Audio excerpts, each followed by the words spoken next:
रखा है move on. यानी जब हम परेशानियों में होते हैं, जब हम कई बार असफल हो चुके होते हैं, जब हम टूट चुके होते हैं किसी रिश्ते से या अपने किसी मुकाम को पाने की ख्वाहिश से, तो कैसे मूव ऑन करना है। मूव ऑन का मतलब होता है रिकवर कैसे करना है। लोग कह देते हैं वक्त विल हील एवरीथिंग, जख्म भर देगा वक्त, लेकिन ऐसा हम नहीं कर पाते। हम नहीं सोच पाते कि क्या ऐसा हो पाएगा। जब जीवन में पहली बार कोई एक इंसान हमारी जिंदगी में आता है धीरे धीरे और वो अचानक से चला जाता है, उस वक्त हालात ऐसे हो चुके होते हैं, ऐसे लगता है कि सब कुछ खत्म है, जिंदगी खत्म हो गई है। उस वक्त कैसे अपने आप को संभालना है, कैसे उन चीजों से बाहर निकलना है। मैं आपको बताता हूँ, दुनिया में ऐसा कोई एक इंसान नहीं जिसको जीवन में धोखे नहीं मिले। किसी को माँ बाप से, किसी को भाई से, किसी को बिजनेस पार्टनर से, किसी को प्रेमी से, सबको मिले हैं। हर एक इंसान उस फेज से गुजरा है। तो मैंने जो अपनी लाइफ में फील किया है, मैंने जो सीखा है अपने जीवन से, औरों के जीवन से, कि कैसे हमें उससे बाहर निकलना है, वो मैं आपको बताता हूँ। देखिए, सबसे जरूरी चीज जो मुझे लगती है कि कुछ नया करना लाइफ में हमें इससे बाहर निकालेगा। मान लेते हैं कि हम एक बेरोजगार हैं और हमारे साथ ऐसा हो जाता है, हमें कोई छोड़ के चला जाता है, तो नौकरी हमें इससे बाहर निकालेगी। लेकिन अगर हमारे पास पहले से नौकरी है और फिर उस वक्त हमें कोई छोड़कर चला जाता है, तो नौकरी हमें इससे बाहर नहीं निकाल पाएगी। फिर हमें कुछ और ऐसा करना पड़ेगा।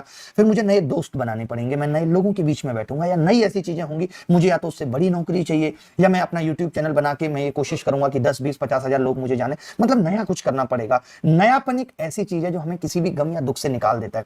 जिस वक्त हम इन चीजों से गुजर रहे होते हैं, इस दौर से गुजर रहे होते हैं, उस वक्त अगर कुछ नया हमारे जीवन में हो जाता है तो हम शायद भूलने में बहुत आसानी रहती है। और भूलना मैं कहता हूं कि है भी नहीं, हमें ऐसा लगता है। मैं हमेशा एक चीज को कहता हूं कि हम हमेशा ये समझते हैं कि प्रेम का मुकाम शादी है, जबकि किसी चीज का, एक भी ऐसी चीज जिसके रास्ते खूबसूरत हैं, प्रेम करना एक प्रोसेस है, एक जर्नी है, और उस जर्नी को हमने बहुत अच्छे से जिया है। तो उस जर्नी से ये उम्मीद रखना कि अब किसी मंजिल पर पहुंचना ही है, ये भी गलत है। हमें इतना रियलिस्टिक लाइफ में बनना पड़ेगा कि जिस वक्त, जिस दौर में हम जिए, हमने बेहतर जिया।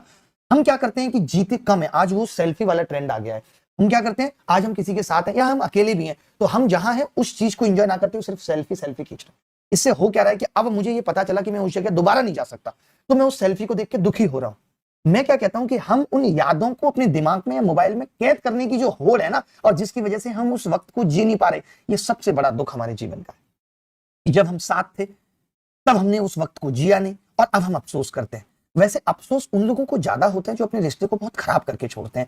लाइक जब लास्ट स्थिति ये पैदा होती है, जब सामने वाला ये डिसाइड कर लेता है कि अब मुझे तुम्हारे साथ नहीं जीना, और हम उस वक्त जबरदस्ती कर रहे होते हैं। प्रेम या साथ रहना जबरदस्ती से नहीं हो सकता, और मजा भी नहीं है। मैं ये कहता हूं कि वो गाने भी कितने सारे बने हैं कि चलो एक बार फिर से अजनबी बन जाए हम दोनों, ना तुम मेरी तरफ देखो ना मैं तेरी तरफ देखूं। तो जब हमें ये लगता है, जिस वक्त जीवन में हमें ये महसूस होने लगता है कि अब जीवन के रास्ते अलग होने वाले हैं, उस दिन से हमें अपने आप को संभालना पड़ेगा। उस दिन से हमें अपने आप को ये फीड देनी पड़ेगी कि जिंदगी अब साथ नहीं चल सकती, तो कोई बात नहीं, अब यू टर्न लेने का वक्त है। और हम उसी दिन से अपने दिमाग को ये समझाना शुरू कर देते हैं। जब हम अपने दिमाग को ये फीड देते ही नहीं है, दुख तब सबसे ज्यादा है। जब हम ये सोचते ही नहीं कि मुझे अलग होना है, जब हम ये सोचते ही नहीं कि मुझे अलग होना है, हम ये हावी रहते हैं कि नहीं मुझे तो साथ जीना है। कैसे? ये एक इंसान के कहने से सब कुछ नहीं हो सकता। प्रेम दो दिलों का संगम है। जब भी कभी ऐसा होता है, मैं आपको बताता हूं, आप जितने भी लोगों से पूछेंगे आपके बाद साथ जब ये चीजें पहली बार हुई होंगी, तो उस वक्त ऐसा लगता है कि लाइफ खत्म है और हम इनएक्टिव हो जाते हैं। मैं कहता हूं कि बस एक चीज आप अगर मेरी मान लो, तो आप दुनिया की हर एंजाइटी और हर डिप्रेशन से निकल सकते हो। इनएक्टिव नहीं होना। जो लोग ऐसी स्थिति में एक रूम में बंद होकर सिर्फ ऐसे गाने सुनते हैं जो उन्हें जिंदगी में और दुखी होने पर मजबूर करते हैं, ये लड़की बहुत याद आती है, ऐसे लोगों का दुख ज्यादा है। क्योंकि आपको भी मालूम है, हम सबका ये नेचर है कि हम दुख में जानबूझ के घुसने की कोशिश करते हैं। हमें मालूम है कि इस चीज से तकलीफ होगी। असली गानों का अर्थ तभी समझ आता है जब या तो बहुत प्रेम में हो या जब बहुत अलगाव हो जाता है। तो हमें आज के बाद एक चीज अपने जीवन में करनी है। अगर आप किसी एग्जाम की तैयारी कर रहे हैं तो कोशिश ये करें, और एक्चुअली इसके जिम्मेदार भी हम होते हैं। हम एक रिश्ते में बहुत हावी हो जाते हैं। अगर आपको ऐसा लगता है कि आपका रिश्ता बहुत स्मूथ नहीं है, आपको नहीं लगता कि ये जिंदगी भर साथ चल सकता है, तो उसमें से धीरे धीरे निकलने की कोशिश करें। उसको उस मोड़ पे ना लेकर आए जहां आज ऐसा होगा कि अब कल से बात नहीं होगी। उसको धीरे धीरे से आदत डालनी है। सारा गेम आदत का है। सारा गेम आदत का है, और वो आदत मुझे डालनी है कि मैं अब 7 दिन उसके साथ घूमता था फिरता था, तो अब मुझे कम करना है, 3 पे लेके आना है, 2 पे लेके आना है। जैसे पाना किसी को एक प्रोसेस है, एक जर्नी है, वैसे किसी के बिना जीना भी एक जर्नी का पार्ट है कि आप उस हिस्से को क्रॉस करके उसके बिना जी सकते हैं। आप अगर ये सोचें कि आज से ये इंसान आपके जीवन में नहीं है, तो हमें लगता है तो बहुत बड़ा दुख है, मैं नहीं जी सकता। और ऐसे एक नहीं, बहुत सारे ऐसे लोग हैं, बहुत सारे ऐसे बच्चे हैं जो इस चीज से परेशान रहते हैं।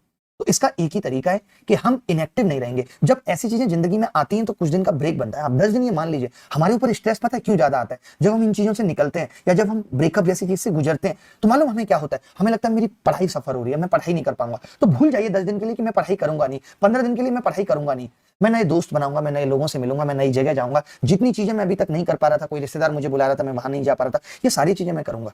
मैं कुछ टाइम भाई बहनों के साथ, माँ बाप के साथ स्पेंड करूंगा, कुछ मैं नया करूंगा। मैंने क्या कहा? नयापन ही है जो हमें मूव ऑन करने के लिए प्रेरित कर सकता है। जो काम आप अपने जीवन में कर रहे हैं और अगर वही करते रहेंगे तो आप कभी बाहर नहीं आ पाएंगे। सबसे जरूरी है कुछ नया करना है। जितने लोग ऐसे हैं जिनको अभी तक नौकरी नहीं मिली, तो मैं दावे के साथ कहता हूं कि नौकरी उनको इस गम को भुलाने में सबसे ज्यादा मदद करेगी। लेकिन नौकरी ऐसे तो मिलेगी नहीं, नौकरी पढ़ने से मिलेगी, मेहनत करने से मिलेगी। वो हम करना नहीं चाहते।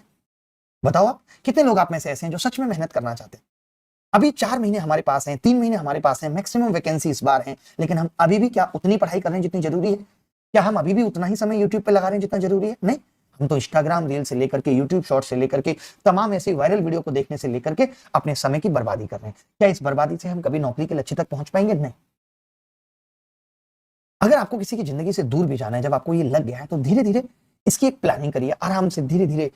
इस बात पे डिपेंड होना छोड़ दीजिए कि उसका गुड मॉर्निंग का मैसेज आएगा तो आप रिप्लाई करेंगे। धीरे धीरे धीरे धीरे आपको आदत डालनी है उसके बिना जीने की। एक साथ आदत डालना सबके लिए मुश्किल होता है, और अगर आप एक बार इस फेज से गुजर गए, मैं दावे के साथ कहता हूं, मैं लिख के देता हूं स्टाम्प पेपर पे कि आपको आगे ये चीजें जीवन में कभी परेशान नहीं कर पाएंगे। आपने बहुत लोगों को कहते हुए सुना होगा कि अब इससे बड़ा दुख क्या होगा कि हम तेरे बिना जीने लगे हैं।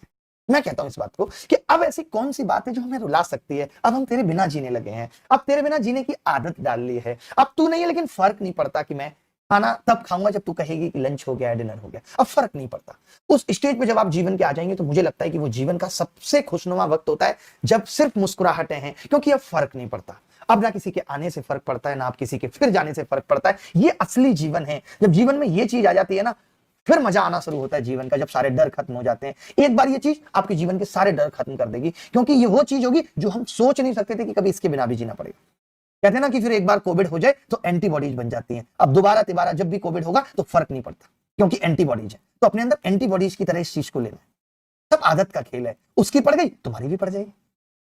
ऐसे बहुत सारे मेल मैसेज मुझे लगते हैं जब बच्चे इस तरीके के मैसेज करते हैं कि सर ऐसा हो गया, मैं मूव ऑन नहीं कर पा रहा, मैं आगे नहीं बढ़ पा रहा जीवन में। आगे बढ़ने का एक ही सहारा है, थोड़ा सा ब्रेक लें, जगह बदलें, जहां रहते हैं वहां से दूसरी जगह शिफ्ट करें, नए दोस्त बने। पुराने दोस्तों के साथ ये मुश्किल है। जब आप नए दोस्त बनाएंगे, उससे नई कहानियों पे बात होगी, नई चीजों पे बात होगी, तो शायद निकल पाएंगे। आज की क्लास अलजेब्रा में